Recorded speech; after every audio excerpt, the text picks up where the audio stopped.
8-10 سال بکریاں چرائیں گے، یہ مہر ہوگا۔ کیا مہر تھا؟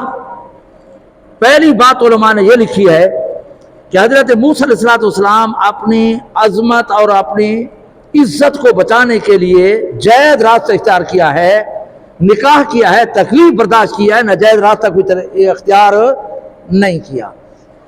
نمبر 2 یہ ہے کہ اس وقت مہر خدمت بھی مہر بن جاتا تھا کہ میں آپ کی خدمت کروں گا، لیکن آج ہماری شریعت کے اندر خدمت مہر نہیں بن سکتی۔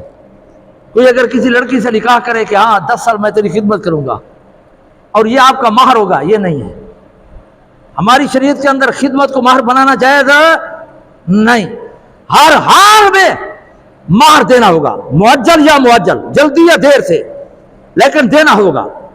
اور کئی مرتبہ عرض کر چکا ہوں، یاد رکھا کرو، کم سے کم مہر جو ہے نا وہ 10 درہم ہے، اور 10 درہم کا وزن بنتا ہے 3.25 تولے چاندی، اور 3.25 تولے چاندی کی قیمت کر لینا چاہیے، احتیاطاً 3 تولے کہہ دو، تو آج کل کے حساب سے 11-12 ہزار بنتے ہیں 3 تولے چاندی کے۔ کتنے بنتے ہیں؟ 11-12 ہزار بنتے ہیں، تو اس سے کم مہر نہیں ہونا چاہیے۔ کئی مرتبہ نکاح پڑھانے میں جب گئے ہیں تو وہ فارم پہلے لکھ چکے ہوتے ہیں، جی مہر کتنا ہے، کہ جی عرض نویس آ کے 6,000 رکھو چاہو۔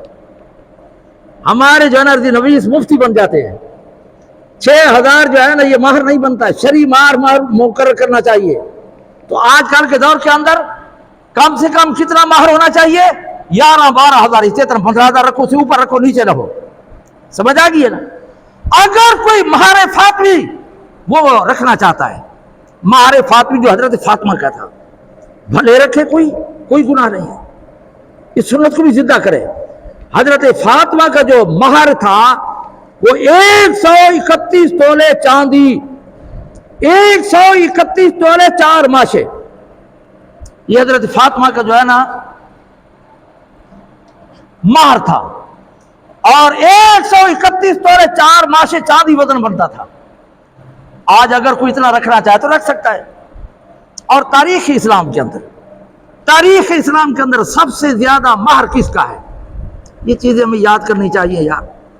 آج جو ہے نا کرکٹ کھیلنے والوں کے نام اور اس کے جو ہے نا شجرہ نسب ہمیں یاد ہے، ہاں صحابہ کی بیٹوں کا نام معلوم نہیں ہے، اور حضور کے جو ہے نا ازواج مطہرات کا پتہ نہیں ہے، حضور کی بیٹیوں کو پتہ نہیں ہے، ہاں شرعی مسائل معلوم نہیں ہے۔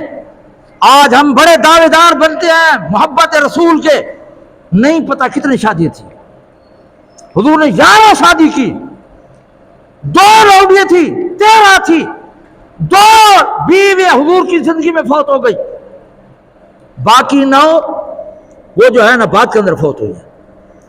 اور ایک بیوی حضرت خدیجہ الکبریٰ مکے میں ہے، دوسری بیوی میمونہ وہ صرف ایک مقام ہے مکے سے دور، یہاں ہے، باقی سب بیوی ہیں جنت البقیع کے اندر ہے۔ اور سب سے آخری بیوی حضرت ام سلمہ، سن 60 ہجری میں فوت ہوئی ہیں، اس سے پہلے سب فوت ہو گئی تھی۔ تو میں عرض یہ کر رہا تھا کہ ان چیزوں کی ہمیں معلومات کم سے کم، حضور کے بیٹے معلوم ہونے چاہیے، حضور کی بیٹیوں کے نام معلوم ہونے چاہیے، ازواج مطہرات کے نام معلوم ہونے چاہیے، ان کی سیرت معلوم ہونی چاہیے، ان کے مہر کا اور شادی کا جو ہے نا یہ تاریخ ہمیں معلوم ہونی چاہیے۔ ہماری کمزوری ہے، پوری زندگی گزر گیا، حضور کا شجرہ نسب معلوم نہیں، نام معلوم نہیں۔ علماء نے لکھا ہے کہ حضور کی 5 پشتوں تک نام یاد رکھنا ہر انسان پر واجب ہے۔ محمد بن عبداللہ آخر تک 5 پشتوں تک نام یاد رکھنا ہر مسلمان کے لیے واجب کا درجہ رکھتا ہے، لیکن ہمیں نہیں معلوم۔ تو میں عرض یہ کر رہا تھا کہ تاریخ کے اندر سب سے زیادہ مہر جو تھا وہ حضرت ام حبیبہ کا ہے، حضور کی بیوی ہے، حضرت امیر معاویہ کی بہن ہے، حضرت ابو سفیان کی بیٹی ہے، سب سے زیادہ مہر اس کا ہے۔ یہ مسلمان ہو گئی تھی، اس کا جو ہے نا خامد بھی مسلمان ہو گیا۔ جب مکے میں جو ہے نا تکلیف ہوئی تو ان کو حبشہ کی طرف ہجرت کا حکم ہوا، اور جب حبشہ میں گئے تو حضرت ام حبیبہ کا نام اس کا رملہ تھا، ام حبیبہ کا نام رملہ تھا، اور اس رملہ نے جب حبشہ کے اندر گئی تو اس کا خامد عیسائی ہو گیا، اور اس نے اس کو بھی ترغیب دی کہ آپ بھی صحیح ہو جائے. اس نے کہا نہیں, اس نے خامت کو چھوڑ دیا. اس کے بعد حضور اکرم صلی اللہ علیہ وسلم کا پیغام نکاح گیا تو یہ خوش ہو گئی. اس نے بڑے تحفے تحائف دیے پیغام لانے والے کو, سونے چاندی کے زیورات دے دیے کہ آپ نے مجھے جو ہے نا اچھی طرح جو ہے نا پیغام دیا ہے, پیغمبر کی طرف سے پیغام آ گیا ہے. اور شاہ حبشہ نے نکاح پڑھایا تو اس کا جو مہر تھا وہ 400 دینار سونا.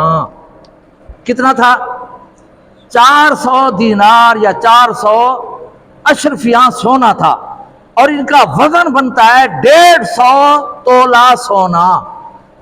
اگر کوئی اس سنت کو بھی عمل کرنا چاہے تو جی بسم اللہ, اس پر بھی عمل کرنا چاہیے. 150 تولہ سونا حق مہر مقرر ہوا حضرت ام حبیبہ کا. شاہ حبشہ نے جو ہے نا وہ ادا کیا اور حضور کے ساتھ نکاح ہو گیا. آج ہم ریاکاری کے لیے, لوگوں کو دکھلاوے کے لیے جی حق مار 1 لاکھ روپیہ, حق مار 5 لاکھ روپے دیتے جو ہے نا وہ 10,000 بھی نہیں. یہ غلط طریقہ ہے. جو مہر مقرر کرو کم سے کم جو ہے نا کیا 10 درہم ہونا چاہیے, زیادہ چاہے سونے کا ڈھیر کیوں نہ ہو. مہر ادا کر سکتے ہو, مقرر کر سکتے ہو, لیکن ادا کرنا ضروری ہے. کیا کرنا ضروری ہے؟ بیوی کا مہر ادا کرنا ضروری ہے. علماء نے لکھا ہے کہ اگر کسی مرد نے بیوی کا مہر ادا نہیں کیا, مر گیا, اس پر دوسرے بھی قرضے تھے, مہر بھی تھا, تو اب اس کا جب قرضہ ادا کریں گے تو سب سے پہلے مہر کا قرضہ ادا کریں گے, دوسرے قرضے بعد کے اندر ادا کریں گے. تو یہ مسائل ہمیں سیکھنے چاہیے. تو سب سے زیادہ مہر جو ہے کس کا ہے؟ حضرت ام حبیبہ, نام جس کا رملہ تھا. 400 دینار تھے, دینار سونے کا ہوتا ہے, اور 400 اشرفی کہہ سکتے ہیں. اور اس کا جو وزن بنتا ہے وہ 150 سونا ہاں تولہ بنتا ہے. تو اگر کوئی اس کو بھی ادا کرنا چاہے تو کر سکتا ہے, لیکن ادائیگی ضروری ہے. یہ حقوق العباد میں ہے, اس کے اندر کوتاہی کرنا جائز. ہمارے ہاں بڑے جو ہے نا برے قسم کے رسم و رواج, ہم بڑے حاتم طئی بن جاتے ہیں. اور میں جب شادی کرتا ہوں تو میں کہتا ہوں میں تمہیں گھر کی خیرات بخش رہا ہوں, آپ مجھے حق مار بخش دیں.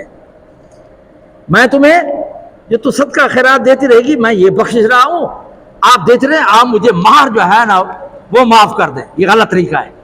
یہ کیا ہے؟ غلط طریقہ ہے. ایسی گھٹیا حرکتیں نہیں کرنی چاہیے. ہم پہلی دوسری رات وہ حق مار معاف کرانے کی کوشش کرتے ہیں. وہ کیا کرے گی بیچاری؟ معاف نہیں کرو تو اور کیا کرے گی؟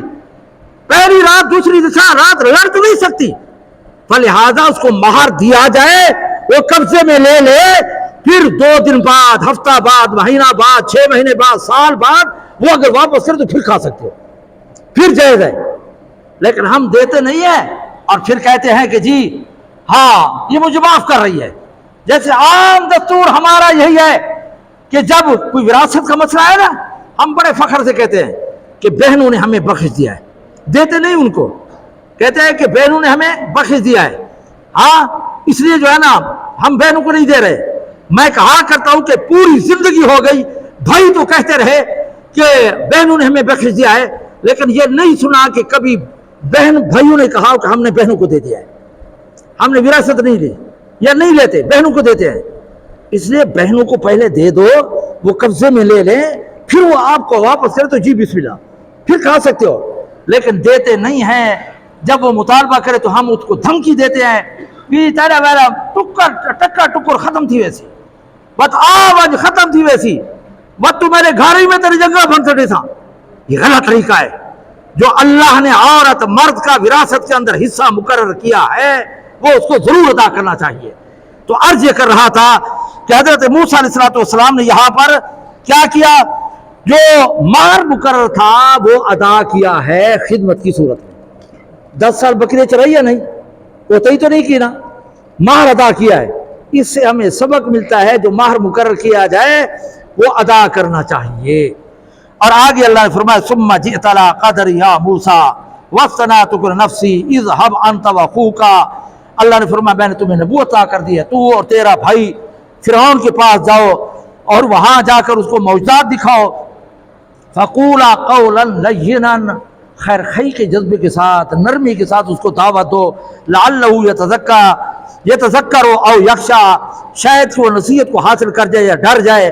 تو پھر اس کے بعد حضرت موسیٰ نے کہا، دونوں نے کہا، حضرت موسیٰ حضرت ہارون نے، قالا ربنا اننا نخاف ان یفرط علینا، یا اللہ ہم اس سے ڈرتے ہیں کہ ہم پر زیادتی نہ کرے، کوئی جو ہے نا ظلم نہ کرے، ان یفرط علینا، یا سرکشی نہ کرے۔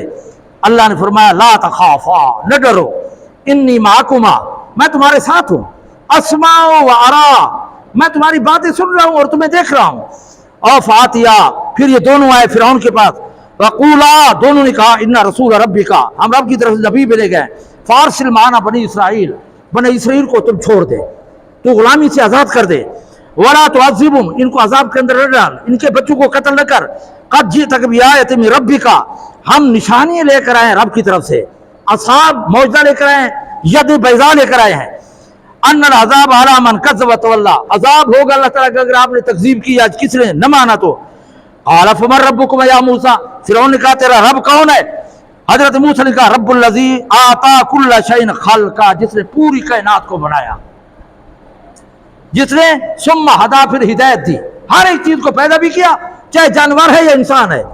اب جانور کا بچہ پیدا ہوتا ہے، پھر اس کو ہدایت کرتا ہے نا اللہ تعالیٰ، وہ دودھ کی جگہ بھی پہچان لیتا ہے، پیتا بھی ہے، اور ماں پیار بھی کرتی ہے، حفاظت بھی کرتی ہے، ہدایت ہے یا نہیں ہے؟ اللہ نے ہر ایک چیز کو ہدایت دے دی۔ قال فما بال القرون الاولی، فرعون نے کہا کہ جو پہلے مر گئے آپ کو نہیں مانا، اس کا کیا حال ہوگا؟ قال علمها عند ربی فی کتاب، حضرت موسیٰ نے فرمایا ان کا معاملہ خدا کے حوالے ہے، ان کا معاملہ خدا کے حوالے ہے، وہ جانے خدا جانے، لا یضل ربی ولا ینسیٰ، اللہ نہ بھولتا ہے نہ اللہ تعالیٰ کی کوئی چیز دور ہے۔ الذی جعل لکم الارض مہدا، اللہ وہ ہے جس نے زمین کو بے چھونا بنایا، وسلک لکم فیہا سبلا، ان گھروں میں زمین میں راستے بنا دیے، ورنہ عریض وسیع و عریض زمین ہے، لیکن جہاں بھی جانا چاہیں وہاں راستے ہیں۔ اور آگے فرمایا وازواجا، ہر ایک چیز کو جوڑا جوڑا بنایا، وانزل من السماء ماء، اور پھر جو ہے نا زمین و آسمان سے پانی برسایا اور خوراکیں پیدا کی، ورعوا انعامکم، گھاس پیدا کیا، تمہارے جانور پیتے ہیں، کھاتے پیتے ہیں، ان فی ذالک لآیات لأولی النہی، یہ تمام چیزیں نشانیاں ہیں عقل مندوں کے لیے۔ نہا کسے کہتے ہیں؟ عقل مند کو۔ عقل کسے کہتے ہیں؟ برائی سے روکنے والا، برائی سے روکنے والی چیز۔ عقل جو ہے نا کیا ہے؟ وہ ہوگی جو عقل برائی سے روکے گی، وہ عقل مند ہوگا۔ جو برائی سے نہیں روکتا گویا کہ یہ عقل مند بھی نہیں ہے، یہ جانور ہے۔ نہا کسے کہتے ہیں؟ عقل مند کو۔ اور علماء نے لکھا ہے کہ صبر کسے کہتے ہیں؟ فرمایا صبر اسے کہتے ہیں کہ نفس عقل پر غالب نہ آ جائے۔ عقل نہ کیا کہتے ہیں؟ صبر کسے کہتے ہیں؟ کہ نفس عقل پر غالب آ کر ناجائز کام نہ کرائے۔ اگر عقل غالب رہا تو پھر کیا ہے؟ یہ انسان ہے، فرشتہ ہے، اور اگر خواہشات غالب آ گئی تو پھر جانور ہو گیا۔ امام غزالی رحمۃ اللہ نے لکھا ہے کہ اللہ نے 3 قسم کی مخلوق پیدا کی، فرشتے جن کو عقل دیا ہے خواہشات نہیں دی، اور حیوان جن کو خواہشات دی ہیں عقل نہیں دی۔ انسان کو پیدا کیا، عقل بھی دی ہے، خواہشات بھی دی ہیں۔ امام غزالی کہتے ہیں ہر انسان اپنا جائزہ لے لے، اگر عقل غالب ہے تو یہ فرشتہ ہے، اگر خواہشات غالب ہے تو جانور ہے۔ ہر انسان کو اپنا جائزہ لینا چاہیے۔ اللہ تعالی ہمیں عقل سلیم نصیب فرمائے۔ وآخر دعوانا الحمدللہ رب العالمین۔